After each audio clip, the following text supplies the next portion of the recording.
Some of the first gold chains date back to the ancient cultures of Iraq and Greece. They were symbols of wealth, royalty, and the divine. Luckily for us, jewelers now make these personal treasures more affordable and more durable than ever. In this factory, all that glitters is gold. Pure gold is fairly soft and bright yellow, so it's common to create an alloy to strengthen it and alter its colour. Copper lends a reddish hue, and brass helps the alloy melt more quickly than gold and copper would alone. Depending on the ratio, adding these metals produces 14 or 18 karat gold. The mix is melted in a crucible at more than 1,000 degrees Celsius.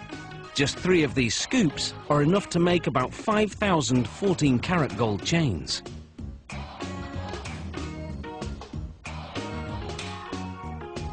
The molten alloy is poured into a casting machine. Water cools the metal to around 370 degrees Celsius, solidifying it.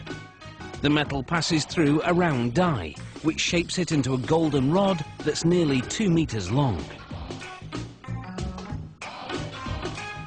After the rod is cut in half, it's passed through what's known as a breakdown mill. The machine reshapes the rod from circular to square, so it will be easier to stretch.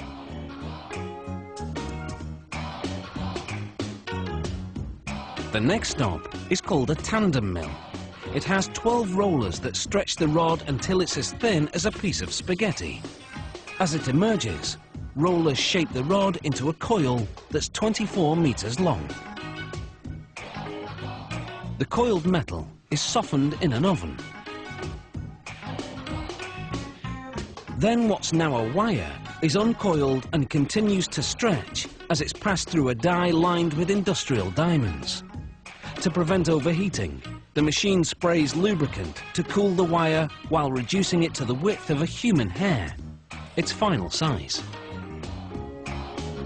The wire then winds into a spool, almost 3 kilometers long.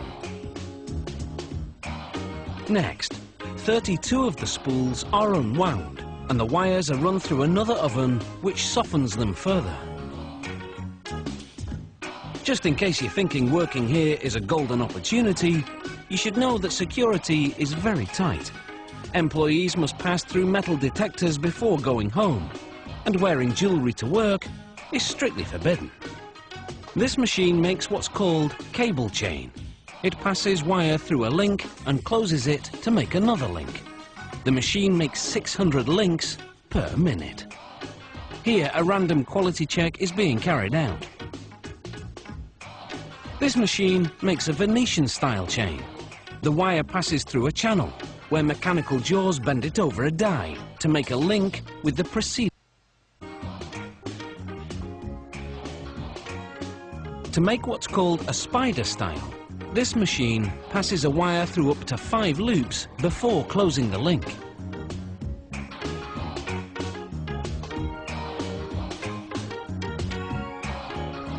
For a Figaro style chain, this machine makes 3 short links before a mechanical arm moves the chain to another area to add 1 longer link.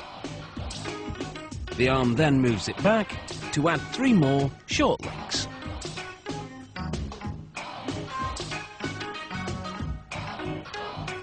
The simplest style is known as a rope chain.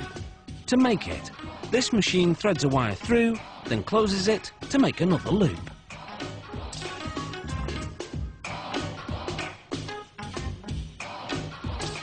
The finished chains are coated with a lubricating powder that prevents the links from sticking to each other during the next step, when the chains are heated to 815 degrees Celsius. This activates a soldering agent, which was added to the metals earlier. It fuses the ends of the links to each other. This machine welds a link to a clasp on the chain.